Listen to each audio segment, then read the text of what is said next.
Dunque, qui siamo in Viale Padova che si innesta poi con Via del Boschetto. Da alcuni giorni, come potete vedere dalle riprese, ci sono questi lenzuoli in cui appunto dicono non tagliate gli alberi, diamo ossigeno, stop al cemento, viva gli alberi, eccetera eccetera.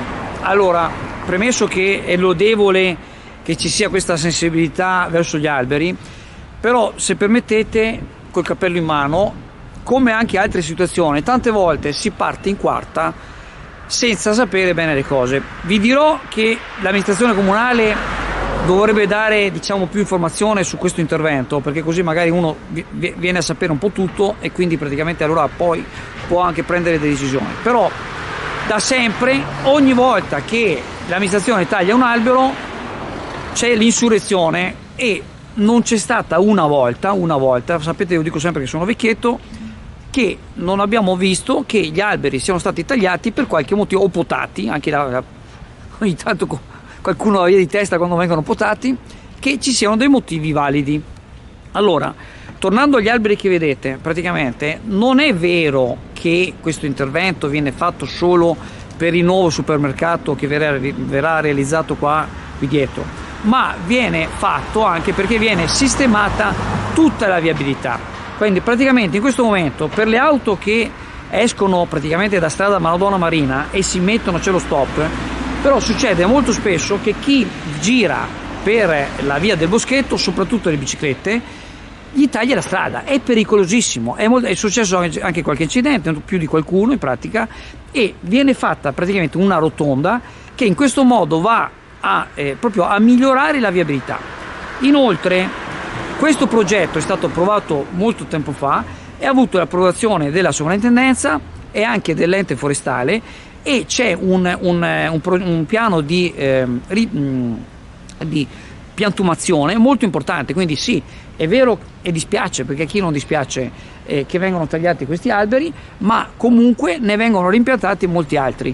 Quindi speriamo che l'amministrazione, diciamo, faccia qualche comunicato così per spiegazione. E quindi purtroppo vengono tagliati, ma viene sistemato. Tra l'altro c'è anche il problema dei sottoservizi, perché da questa parte deve passare anche un tubo di 120 cm per quanto riguarda le acque meteoriche, che c'è tutto un problema quando piove. Voi sapete che quando sono mesi che non piove, ma quando piove viene giù tanta acqua, di più di quella che non viene giù in mesi, e anche lì, e poi ci sono tutta una serie di altri sottoservizi, per cui il gas, piuttosto che l'energia elettrica, piuttosto che la luce, piuttosto che il telefono, piuttosto che la fibra, eccetera eccetera eccetera. Ecco, quindi ci permettiamo speriamo di dare un po' di serenità a chi è preoccupato per queste piante. Purtroppo vengono tagliate, è vero, ma voglio dire, non è che verranno tagliate così. C'è stato tutto un progetto, e ripeto, c'è anche stata diciamo, il benestare della sovrintendenza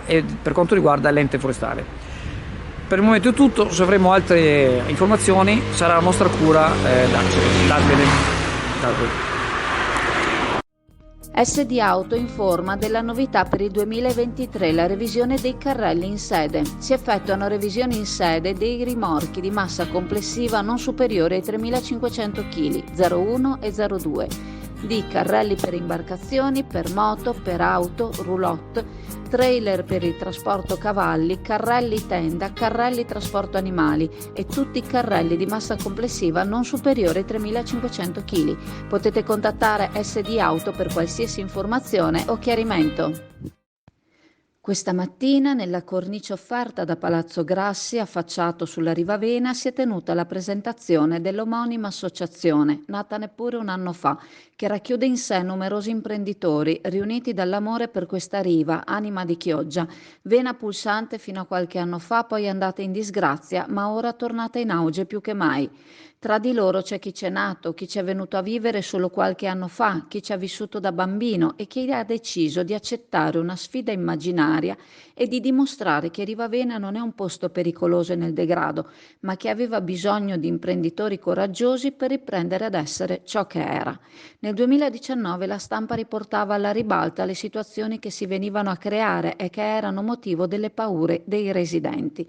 Come ha detto qualcuno tra i numerosi rappresentanti di categorie intervenuti, le luci accese e la vita nei locali sono un ottimo deterrente alla violenza e al vandalismo ed è auspicabile che ci sia sempre la stessa voglia di investire. Ora i locali non sono ancora aperti come in stagione, ma poco alla volta inizieranno a riaprire e ad offrire alla clientela quello scorcio di chioggia che in tanti amano, ma che tanti ancora non conoscono. Tante le iniziative in embrione, alcune di più semplice e immediata concezione, altre che avranno bisogno di studi più accurati, ma il fermento verso nuove cose è tangibile. Ognuno degli intervenuti ha avuto plausi per questa categoria imprenditoriale coraggiosa che ha contribuito e che sta contribuendo allo sviluppo turistico ed enogastronomico di questa parte della città. Sembra quindi che Rivavena sia destinata ad essere protagonista del turismo del prossimo futuro. Abbiamo visto con la festa di San Valentino quanto importante sia stata l'organizzazione degli eventi per spostare il pubblico dal corso alla riva.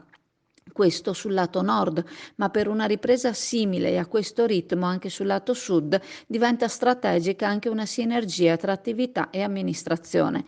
Il logo dell'associazione è ancora in lavorazione, rappresenterà un ponte, un emblema che vuole significare il collegamento anche con le altre realtà analoghe del territorio.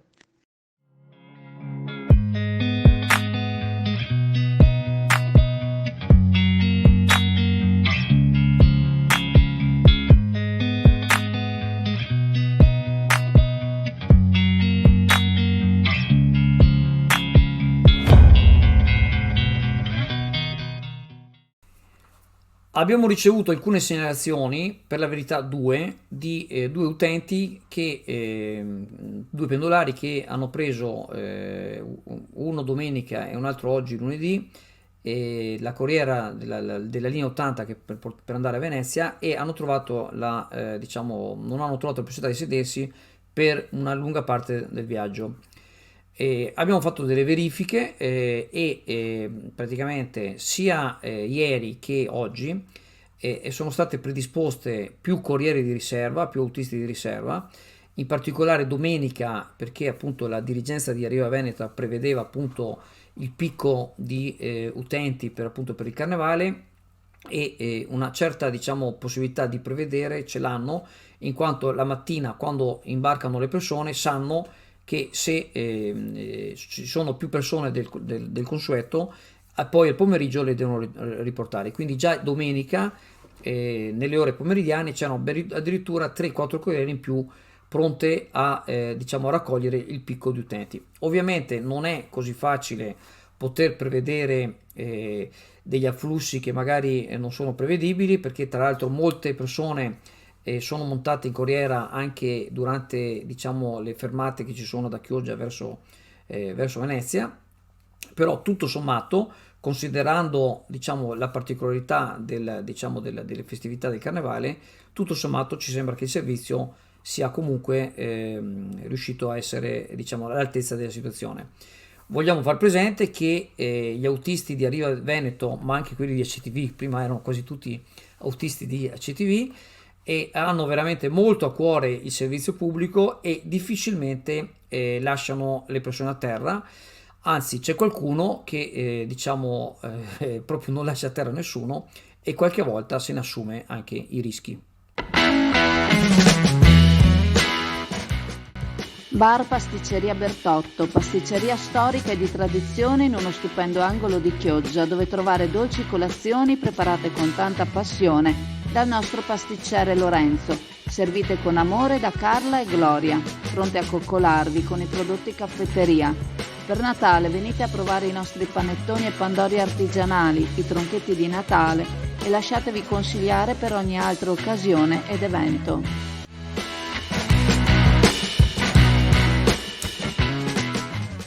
Pordenone Fiere, uno dei maggiori quartieri fieristici del nord-est italiano, si sta svolgendo Acquafarm, esposizione nata nel 2017 che nel tempo si è dimostrata uno dei più importanti appuntamenti in Europa, unico appuntamento in Italia, dedicato ai settori dell'acquacultura, allevamento di molluschi e all'industria della pesca sostenibile. Qui si riunisce l'intera filiera produttiva e commerciale del settore dell'acquacultura. In questa occasione l'OP Fasolari ha potuto presentare i nuovi prodotti innovativi realizzati sulla priorità 4, misura 4.63, attuazione delle strategie di sviluppo locale di tipo partecipativo, intervento nel settore della pesca e dell'acquacultura cofinanziati dal Fondo Europeo per gli Affari Marittimi e la Pesca, FEAMP 2014-2020. Presenti l'amministratore delegato dell'OP Fasolari Paolo Tiozzo, l'assessore regionale alla pesca Cristiano Corazzari. L'OP Fasolari conta 79 imbarcazioni, 200 operatori e il confezionamento del prodotto avviene in meno di 24 ore, permettendo di farlo giungere sui banchi di vendita di tutta Italia come appena pescato.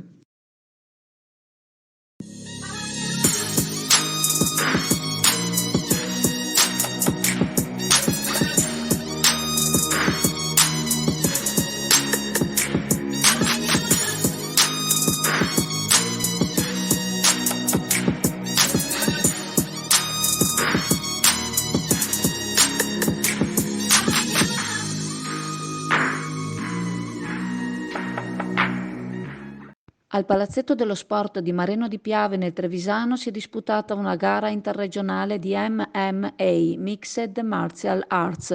Si sono fatti onore 2 chioggioti della palestra Warrior Pro Chioggia, capitanata da Paolo Zennaro e da Elisabetta Scasso. Si tratta di Matteo Perini, medaglia d'oro, 65 kg di peso, e Mattia Villa, medaglia d'argento nella categoria oltre 100 kg.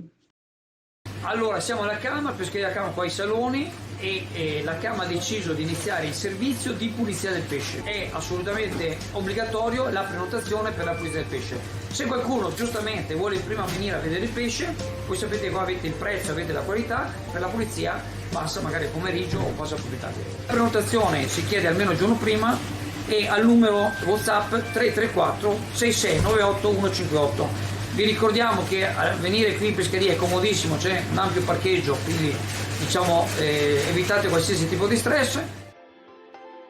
Allora, freddo o non fa freddo? Piove o non piove? Il Po in secca, il lago di Garda in secca, qua siamo in secca. Questo è il grande dilemma, caro Andrea, ormai non parliamo più di eccezionalità ma di normalità, perché ovviamente questa cosa si sta trascinando da diversi anni, diciamo che già ne parlavamo in tempi non sospetti di questa situazione che ormai è sotto gli occhi di tutti. Siccità che diventa quasi estrema in molte zone del nord Italia, abbiamo laghi e fiumi asciutti e naturalmente anche pochissima neve rispetto ai fabbisogni in quota. Comunque non ci resta che dire che ancora l'alta pressione sarà dominante, nel senso che già oggi avrà un ulteriore rafforzamento sulle nostre regioni, apportando ancora stabilità atmosferica, anche se contaminata da, come vediamo, da nubi basse e da nebbie piuttosto diffuse. Nebbie che intensificheranno nella giornata, diciamo, di domani su mercoledì. Però possiamo dire che all'orizzonte un cambiamento sembra intravedersi, o perlomeno i modelli numerici matematici cercano di dare una spiegazione di quello che potrebbe essere il cambiamento da mercoledì in poi.